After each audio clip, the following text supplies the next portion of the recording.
एसीबीला मुख्यमंत्री आणि गृहमंत्र्यांची परवानगी लागत नाही असं उत्तर मुख्यमंत्री देवेंद्र फडणवीसांनी विरोधकांना दिलेलं आहे। कोणत्याही मंत्र्याबाबत तक्रार आल्यास एसीबी थेट सापळा रचू शकते।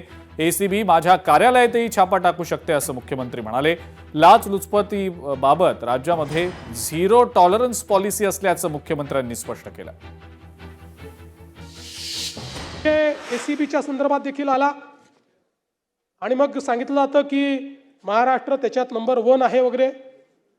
मुळामध्ये आपल्या राज्यामध्ये आपण झिरो टॉलरन्स पॉलिसी ठेवलेली आहे। सर्वात जास्त छापे एसीबीचे महाराष्ट्रामध्ये आपण मारतो, सगळ्यात जास्त, आणि हे चालूच राहणार आहे। कारण तक्रार आली तर त्याचं व्हेरिफिकेशन करायचं आणि व्हेरिफिकेशन केल्यानंतर त्याच्यावर कारवाई करायची। मग कोणीतरी मांडलं की मंत्र्याला अधिकार आहेत की नाही, मंत्र्याच्या कार्यालयामध्ये कसं करता? माझ्याही कार्यालयातल्या एखाद्या व्यक्तीची तक्रार आली तर मला न विचारता एसीबी कार्यालयामध्ये जाऊन त्याला ट्रॅप करू शकते। एसीबीला तो अधिकार आहे, आम्ही तो अधिकार दिलेला आहे। त्यामुळे मंत्री गैरमंत्री कुठलंही डिस्क्रिमिनेशन नाही।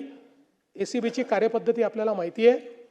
एसीबी राज्यातले एक स्वतंत्र युनिट आहे। या युनिटमध्ये तक्रार आल्यानंतर त्यांच्या व्हेरिफिकेशनच्या पद्धती आहेत।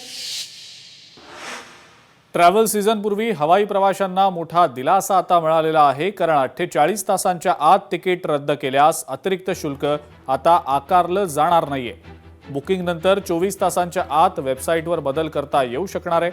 एअरलाइन्सना आता 14 दिवसांच्या आत रिफंड देणं बंधनकारक असेल। रिफंडमध्ये होणाऱ्या विलंबाच्या तक्रारी दूर करण्यासाठी काही नवे नियम आता आणले गेलेले आहेत।